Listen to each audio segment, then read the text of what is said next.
Hi guys! Welcome again to our channel. Nakita nyo yan? Alam nyo kung saan yan? Sa Tagbilaran Pier, sa lounge. Nandyan kami. Hinintay namin yung aming departure na 7:10. Pupunta kami ng Cebu guys. As you know, no? Bibihira lang siguro hindi nakakaalam na sinalanta ng bagyo ang napakaraming kapatid nating mga Pilipino doon sa Cebu.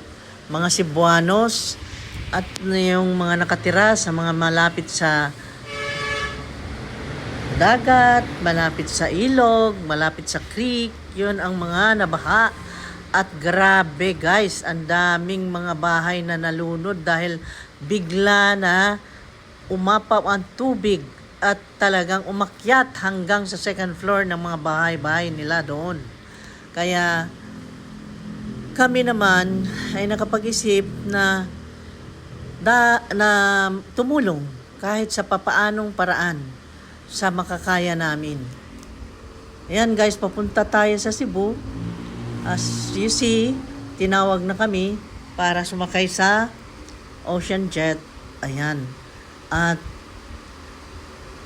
marami na ang nakapila. Ayan. Ang aga namin, 7:10 yung alis namin. Tapos guys, punuan yung Ocean Jet kasi kahapon ay walang biyahe. Dahil ngayon ang araw ng bagyo. Ngayon, dahil tumila na, ayan, meron na. Kaya punuan. Kaya walang available doon sa air-conditioned what I mean is yung sa tourist class. So, ngayon guys, punta tayo doon. Tingnan natin kung anong magagawa natin at sana naman ay makapagbigay kami ng tulong kahit papano at alam mo, kahit na mga maliliit na tulong ay importante sa ngayon dahil grabing ang kailangan nila na talagang tulungan dahil wala nang mga bahay, wala nang mga gamit. Tapos, Diyos ko, yung iba, katulad ng mga kakilala kong nandun na nabaha, ay pati negosyo nila ay naianod ng baha. Iyon ang isipin natin ngayon, paano sila makabangon kung di natin tulungan. Halimbawa, kung meron kayong sobra-sobra dyan na yung mga damit na din nyo kailangan, mga gamit, pwede nyong ipadala doon sa kanila. At kung gusto nyo naman pera, pwedeng mag-ambag kayo or donate kayo sa mga legit na mga charity foundation na alam nyo na makakarating din ang tulong sa kanila.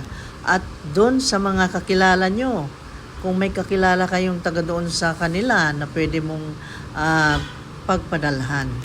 Ayan guys, at ako dyan nag-iisip, halo-halo ang nasa isip ko dyan. Nandun na, sino kaya unahin? At nalilito kami kung saan ang unahin namin. Punta ba kami sa Talisay? Punta ba kami ng Liloan or Mandaue? Yung mga places na talagang grabeng nasalanta ng bagyong Tino. Dahil lumalim talaga yung baha. At nasira ang mga tirahan nila at lahat-lahat na ng mga ari-arian at mga mga kabuhayan. Kaya alam nyo guys, alam namin, kaming isang pamilya, asawa ko at yung mga anak ko, naintindihan namin ang ganyang sitwasyon dahil kami rin ay dumanas noong kami ay nasunugan. Ayan. Ayan, nagsasalita ako dyan, sabi ko walang bakante doon sa baba. Dito lang sa taas ang may bakante. Pero at the corner of my mind, sabi ko, wow, oo, mas maganda doon sa open air. Pero pareho lang po ang plete. Pareho lang ang rate ng pamasahe sa baba at saka sa open air. Okay, so, ayan, enjoyin natin ang biyahe. Dito naman at the corner of my mind, sabi ko, maganda sa taas dahil open air. Pwede kang mag-video na walang nakaharang. Doon kasi sa air condition, syempre sarado, hindi mo mailabas yung cellphone mo at laging na may harang na glass. Yung glass nila ay hindi rin naman malinaw, kaya mas maganda talaga dito sa taas. At open air nga, yun nga, mahangin. Pero this time ay mainit lang kasi yung bagong sinag ng araw ay masakit sa balat, kaya pumagitna kami ng upo. Pero ang dapat upuan namin ay nandito sa tabi. Ayan guys, nako, halo-halo ang emosyon namin dyan. Halo-halo ang nasa isipan kung paanong sistema namin sila matulungan. Nag-usap-usap kami kung paanong pamamaraan. At ayan, excited kami. At yun, malungkot din na iniisip mo yung sitwasyon nila na nakikita mo online at saka sa TV, sa balita, lahat na ay naririnig mo yung ganon na mga kawawang sitwasyon ng mga nabagyo. Kaya itong bagyong Tino ay hindi basta-bastang bagyo. Grabe ang ulan na idinulot, grabe ang baha. Kaya ganun ang nangyari sa kanila. Maganda naman ang araw dito. As you see, ang liwaliwanag, ang aliwalas ng dagat, ang aliwalas ng sunlight. Kaya na-enjoy namin yung trip. Pero yun nga, malungkot na trip dahil ganun. Pero para sa akin ay ipagpapasalamat namin kasi nandun tayo na tutulong. Hindi tayong tinutulungan, pero tayo ang tumutulong, at least makatulong. Nagpapasalamat kami sa pagkakataong ito. Ayan guys, tapos yun nga lang, yung yun nga, nag-usap-usap kami, paano kaya tayo makapagbigay ng tulong na pera na yung i-video. Kailangan ba nating i-video?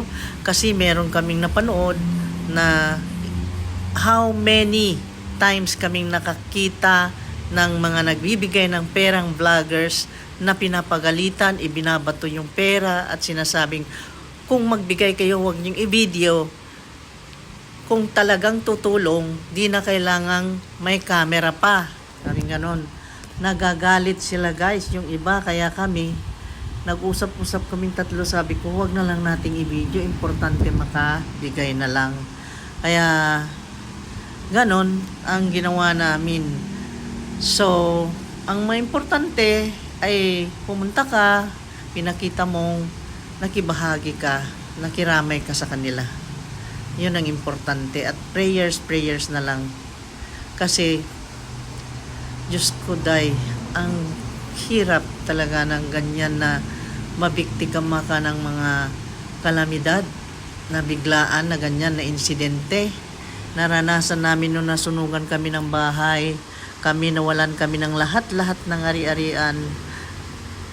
Hindi naman lahat-lahat ng mga ari-arian dahil nandun naman yung mga documents na kuha naman namin, tapos yung mga bag na bit-bit ko naman, meron naman akong na hila bago nga na maubos yung bahay namin. Pero ang sa akin lang, ang hirap mag-umpisa. Ang hirap guys. At ang hirap hindi lang yung mag-umpisa. Ewan ko, kakaiba kasi yung sitwasyon Kami sa sitwasyon namin, nasunugan kami. Sila nabahaan. Kami, mas matindi yung aming naranasan dahil talagang simot yung bahay at saka yung sasakyan. Masakit sa amin yun, pero hindi naman ako nagkakawag na yung umiiyak, na nagmamakaawa, na kung saan-saan. Doon mo naman makita ang mga tao na talaga namang wala ka namang maasahan pala talaga in times na ganun ang mangyari.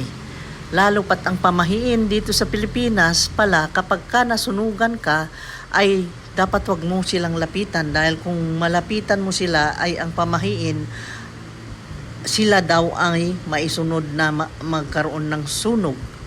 Mga ganong beliefs. Kaya Naintindihan ko kung ganun talaga, pero masakit na ganun, makita mo yung mga pinautang mo, yung mga binibigyan mo, pinapakain mo, lagi mong pinapaboran, ay wala kang makita ni isang itlog man lang na may bigay na ipakain sa'yo that time na wala kayo. Diba? Yun, yung mga ganong mga sitwasyon. Pero di bale na. Ang sa akin naman, alam ko makakabangon din ang mga yan. Importante ang buhay natin dahil kung buhay ka pa, makakagalaw ka, at hindi ka dapat mawalan ng pag-asa. Umasa ka sa Diyos, hindi ka mawalan ng faith.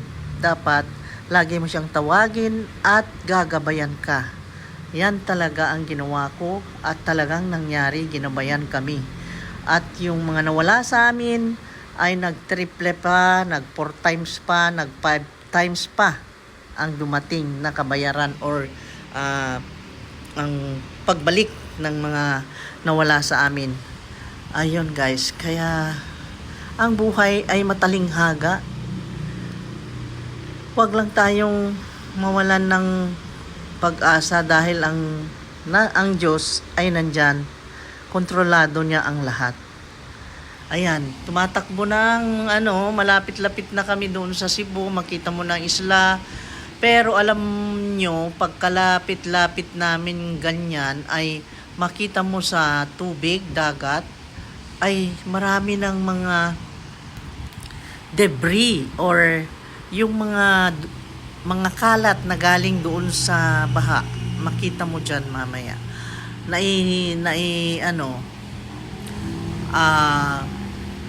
Sumama na sa agos ng tubig. Kaya nandyan na sa dagat yung mga nadala ng tubig guys. Ang dumi ng tubig. Kaya makita ang bakas.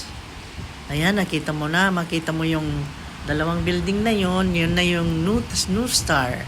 Yun namang isang tower na yun ay yung SM Seaside. Ayan.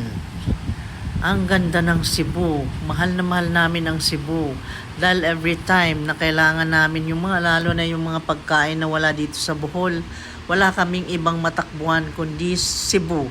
Dahil Cebu lang ang meron noon. Kaya yan.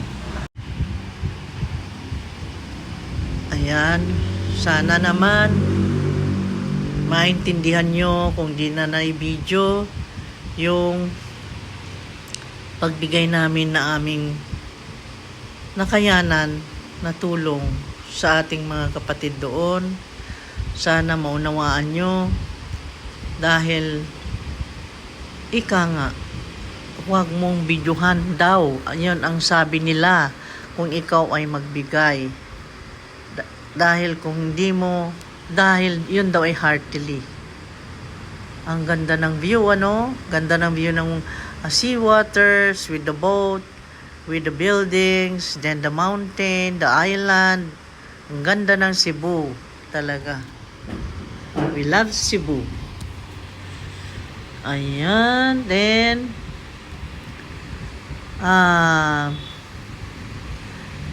sana na-enjoy nyo yung mga videos na ina-upload ko guys. Yung mga followers ko na mga ka-chits dyan, sana naman suportahan nyo pa rin itong channel natin para magtuloy-tuloy pa rin ang pag-a-upload ko.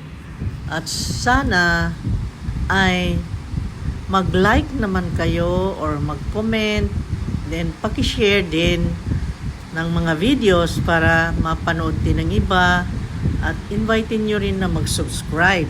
Okay? Sa mga hindi pa nag-subscribe, paki-click ng ang subscribe button. Isabay nyo na yung bell button para sa ganon ay ma-update kayo every time na may bago. Okay? Ma-update kayo lagi. Yan, pag-pray na lang natin itong napakagandang syudad na ito, itong Cebu City, dahil nagka-damage, pero alam ko makakabangon din. Hindi magtatagal, makakabangon din. I believe in that. Ay nako. strong ang Cebu. Ibalik ang sigla ng Cebu. Mabuhay ang Cebuanos, Cebuanas, mga kababayan nating Cebuanos, Cebuanas ay magpakasigasig. Ang ganda ng view. Parang postcard, no? Ganda, no?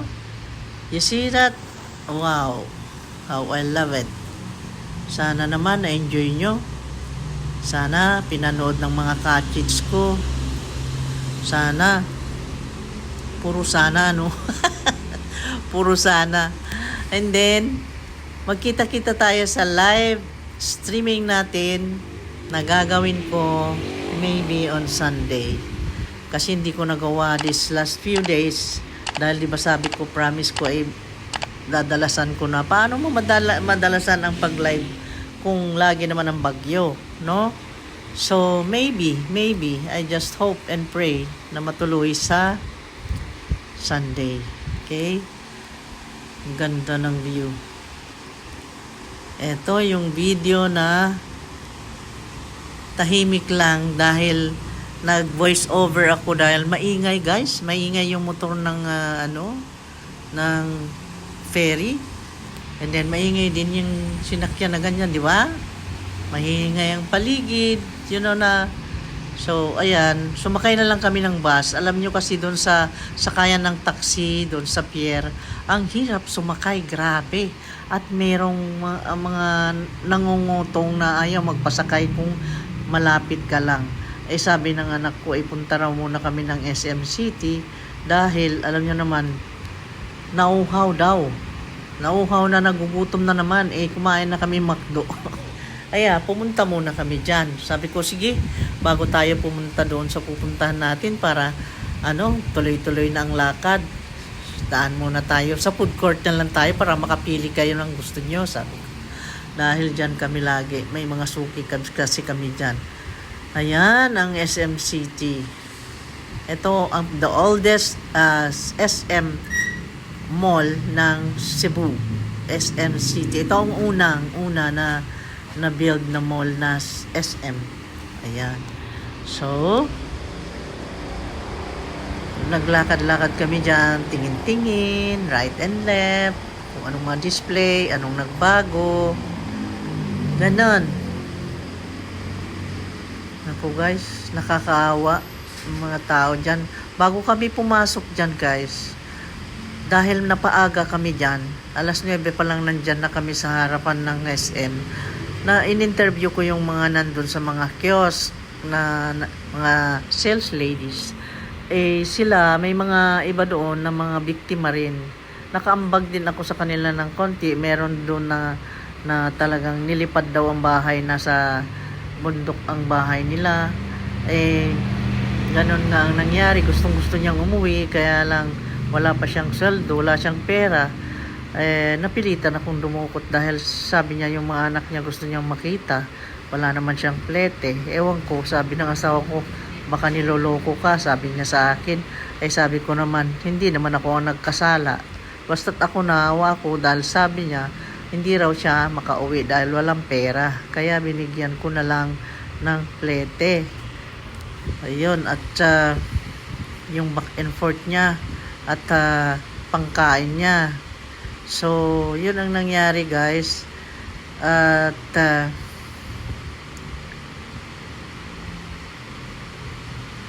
ano bang hinahanap namin dito noon? Hindi ko na maintindihan.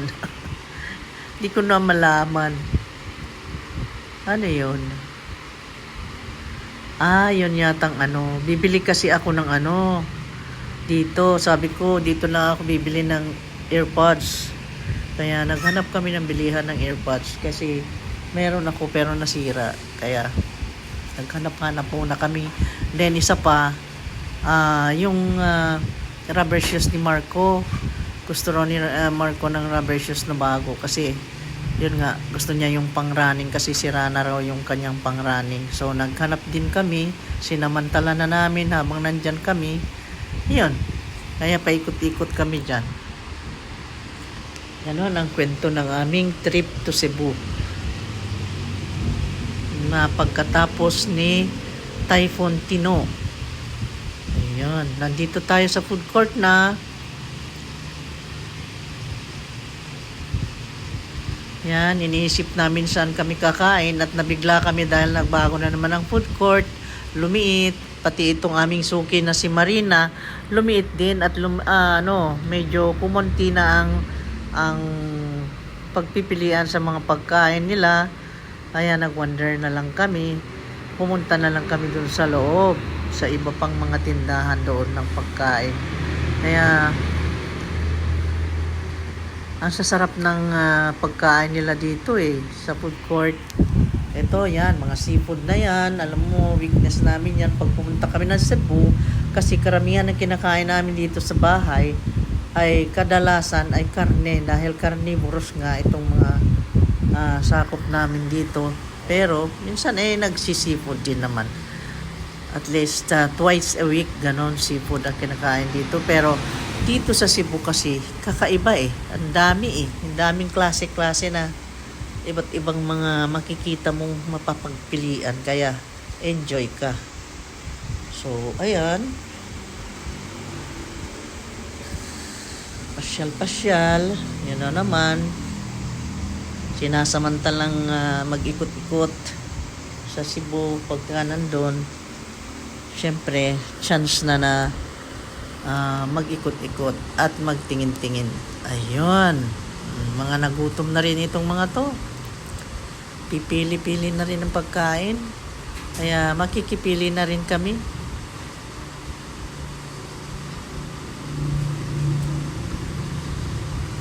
Ang daming pagpipilian, guys. Oh, nagutom na kayo. Oh, ayan Wow, yung crab omelette nila masarap. Doon sa binilhan ko, sarap, guys. Talagang crab meat yung hindi yung artificial. Crab meat talaga na ma-taste mo yung crab meat na totoo. At masarap din yung nila, sinigang. Mahilig ako sa sinigang na mga seafood or sinigang na baboy. Pagka ganyan ng mga Filipino foods ang aming pinuntahan. Yan, sinigang na baboy, sinigang na sinigang na baboy at saka yung sinabawan na ano ba yung sabi niya doon sa isda? Kalimutan ko yung pangalan. Yun. Tinuwa. Kung sa Tagalog pa tinola. Ang daming pipilian, grabe. Hindi ka magutom dito, Ang dami.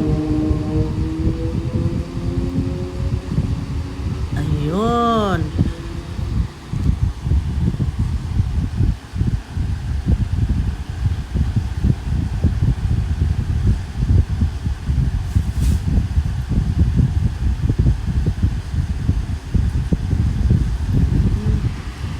Yummy.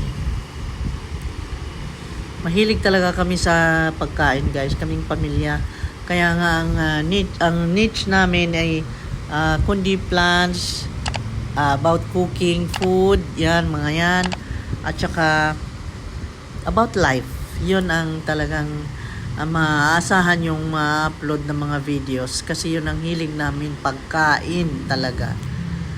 Kaya wag nang magalit yung mga nakakakita ng mga upload naming pagkain. Talagang ganun Yun, sayang naman, kumakain ka di videohan mo na.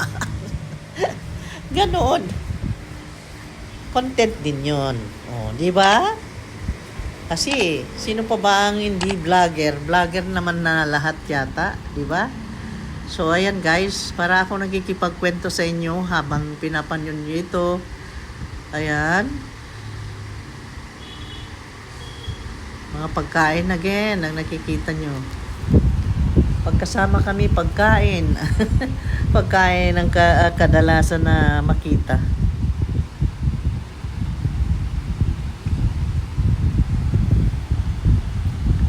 Sa Sugbahan. Dito ako kumuha ng crab omelette. Ayan ang in-order namin. Ayan. Ayan ang crab omelette, ang sarap. Tapos sinigang na baboy, tinolang isda, at saka yung tuna belly na grilled. At tsaka fresh lumpia. Yan ang kinain namin.